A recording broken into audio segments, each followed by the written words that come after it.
Doug Wyland. I'm a sports medicine specialist, orthopedic surgeon here at Stephen Hawkins Clinic of the Carolinas.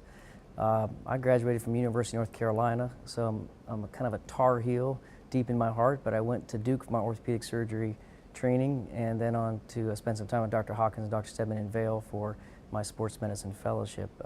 Met my wife in medical school at UNC Chapel Hill, and she's a neonatologist. We live here in Greenville. I've been practicing for about 9 years now. The first part of my practice was in Denver, Colorado at Stephen Hawkins Clinic there, and then the last 5 years here in Greenville area. High school wrestling in Pennsylvania was enormous, and Pittsburgh was a particular hotbed in wrestling. I wrestled in high school. I achieved pretty high goals in high school and in college. I was a state champion in Pennsylvania in wrestling. I accepted full scholarship offers at various places. I selected University of Michigan, ended up finishing my career at University of North Carolina. I was able to achieve two-time All-American status, and I wrestled in the national finals. Although probably the biggest lesson I learned was the adversity through my junior and senior years. Even though I was All-American those 2 years, I had some disappointment, and I faced some physical disappointment when I injured my knee in the national finals my junior year and ended up losing the match, and psychological disappointment in my senior year, being undefeated and losing in the quarterfinals. Through those kind of trials and tribulations and the 3 workouts a day and all the workouts when nobody's watching, you learn through adversity that there's more to this than just individual accomplishment. You learn that it's a team approach to getting back from an injury. After I had the knee injury, I had a phenomenal trainer and a therapist and a surgeon that took care of me. Well, I chose medicine, really specifically orthopedic surgery, within the field of medicine because of my interest in engineering.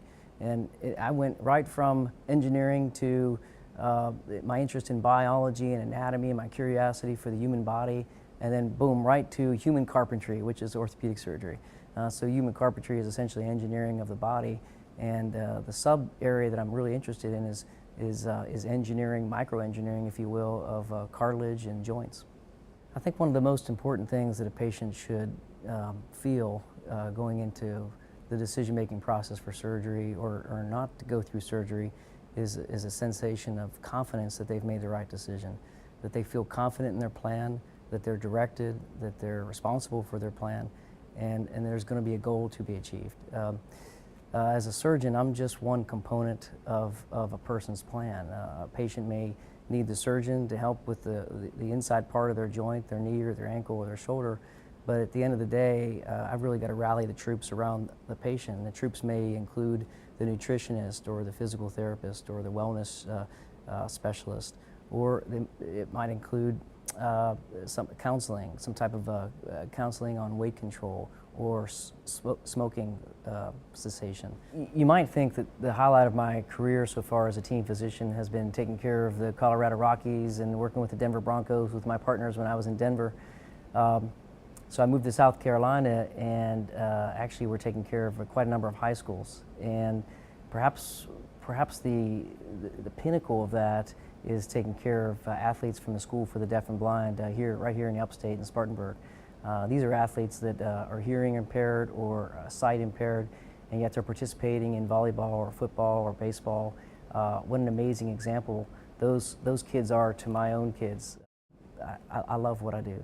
I love seeing the expression on a patient's face when 6 or 8 or 10 weeks later or 3 months later they say, you know, that pain that I had before, it's just not there anymore, doc.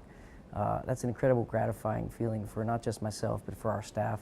They love to see those patients come in and roll out with a smile on their face, knowing that the team approach really hit a home run for that patient. That doesn't happen by accident. It happens with a lot of passion. It happens with a lot of attention to detail and being meticulous and persistent and persevering to that conclusion and that goal.